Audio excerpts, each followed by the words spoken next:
Vampyr is better than The Last of Us Part 2. It's kind of spectacular, actually.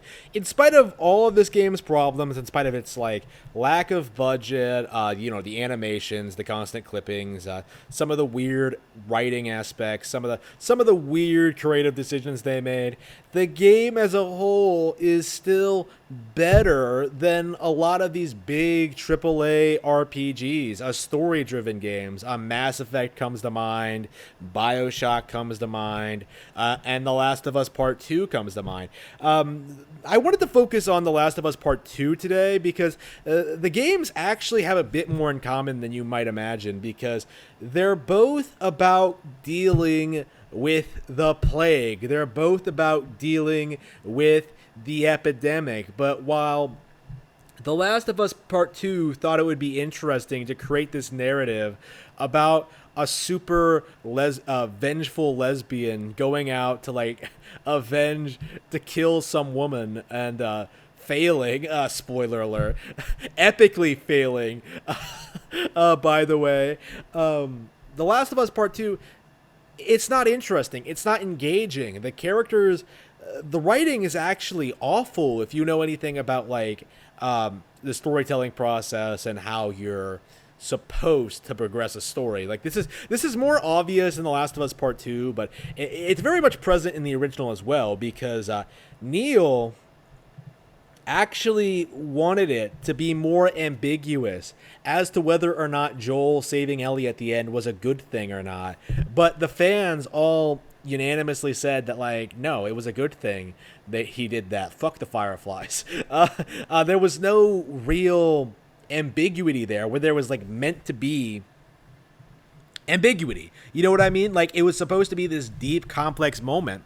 The entire game was supposed to be that, but people fixated on the wrong things, the things that you weren't supposed to think were interesting. Like, it was mostly just happened because PlayStation fans were desperate for a game to talk about in 2013, an exclusive to talk about in 2013. The Last of Us, the original Last of Us, was a piece of shit, and the sequel is not much better. It's kind of amazing. Where's the Zelda franchise been since then?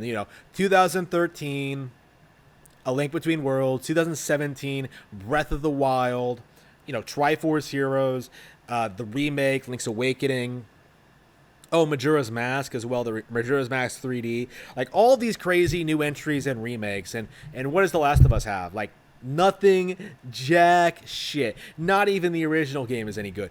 But Vampyr, in comparison, it has its social justice-y aspect. It's kind of unnecessarily woke. It's unnecessarily pro-communist. It's unnecessarily, like, very left-leaning. But in spite of that, in spite of all of that, the general idea of being a doctor in the middle of this plague where there are vampires going around fucking with people, it's not only extremely compelling and creative, it's generally speaking, pretty well executed for the most part. I myself found it to be very, very well handled. I was very, very pleased with a lot of, like, the setup and the initial execution. If anything, I think if the game has any problems, it's because there must have been a bad writer on board, because there's this there are plenty of times where, like, I'm talking to someone being really invested in what's going on,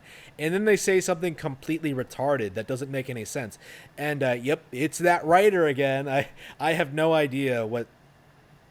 I think it must have been a diversity hire, someone to, like, sort of put in diversity into the game, because that's the way it comes off sometimes. Like, it feels unnecessarily forced, like, a lot of the time. It's just it's annoying, but it doesn't, like, kill the experience the way it does with The Last of Us Part 2. Like, if Vampyr, I imagine I'll actually finish at some point. I don't know when that's going to be. I have a lot of stuff to get through. I don't think there's any denying, though, that it is indeed better than The Last of Us Part 2. Like, there is no denying that The Last of Us Part 2 is not a very good video game.